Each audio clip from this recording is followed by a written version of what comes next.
একই ভয়ঙ্কর অবস্থা ঘটে গেল। বৃষ্টির জলে সমস্ত তরমুজ ডুবে গেল। অনেক বড় একটা ক্ষতি হয়ে গেল তরমুজ বাগানে। বেশিরভাগ তরমুজ বাগানটাই বন্যার জলে ডুবে গেল। রোজ বৃষ্টির কারণে নদীতে বন্যা এসে গেল। বন্যার কারণে অর্ধেক তরমুজ বাগান নষ্ট হয়ে গেল। এমনকি প্রতিদিন বৃষ্টি হওয়ার কারণে তরমুজ গাছগুলো মরে যাচ্ছে। অনেক আশা নিয়ে ঘুরতে এসেছিলাম তরমুজ বাগানে, এসে দেখি একই অবস্থা ভয়ঙ্কর।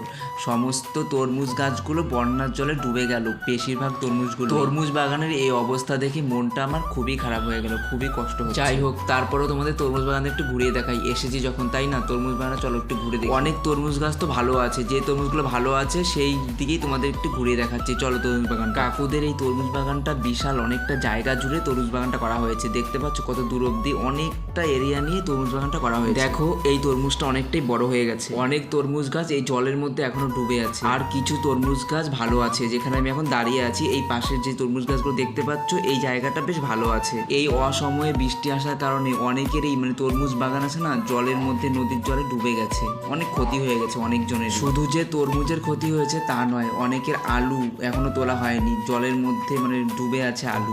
অনেক আলু পচে যাচ্ছে, নষ্ট হয়ে গেছে।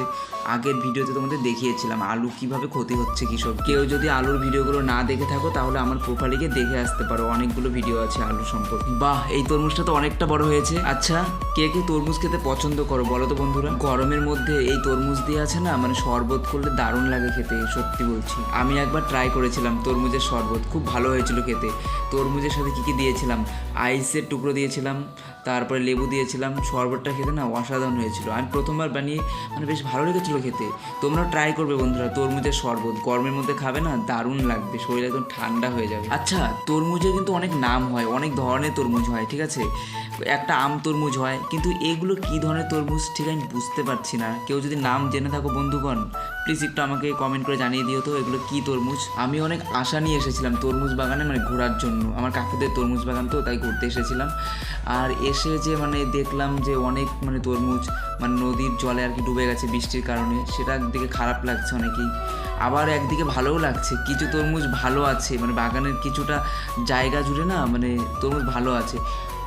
অনেকটা জায়গা জুড়ে তরমুজ বাগানটা করা হয়েছে তো, তাই বেশিটা ক্ষতি হয়নি, যার কারণে আমি অনেকটা তরমুজ বাগান ঘুরে দেখতে পাচ্ছি আর তোমাদেরও দেখাতে পারছি ঘুরিয়ে। তোমরা দেখো অনেক সুন্দর হয়েছে তরমুজগুলো, বেশ ভালো হয়েছে, অনেক বড় বড় হয়েছে তরমুজ। আবার কিছু কিছু তরমুজ আবার কিছু ছোট রয়েছে, হয়তো কিছুদিনের মধ্যে ওই তরমুজগুলো বড় হয়ে যাবে। তো বেশ তরমুজ বাগানে ঘুরে না আমার বেশ ভালোই লাগছে। তোমরা কেউ তরমুজ বাগান দেখেছো, এইভাবে ঘুরেছো নিজে কখনো? আমি আজকে যে তরমুজ বাগানে এসেছি না বন্ধুরা, তরমুজ বাগানটা কিন্তু একটু ছোট না, কিন্তু অনেকটা বিশাল এরিয়া নিয়ে তরমুজ বাগানটা। তোমরা দেখতেই পাচ্ছ অনেকটা জায়গা জুড়ে, কিন্তু হ্যাঁ অনেক দূর অবধি আছে, ঠিক আছে? তাই তরমুজ বাগানটা আমি ঘুরে দেখাবো সবটাই তোমাদের, দেখো। আর কিছু কমেন্টও বলো আমাদের তরমুজ বাগানটা দেখে কেমন লাগলো, আর ভিডিওটি তোমাদের কেমন লাগলো একটা লাইক করে, একটা কমেন্ট করে তোমাদের মতামত জানিও, ঠিক আছে?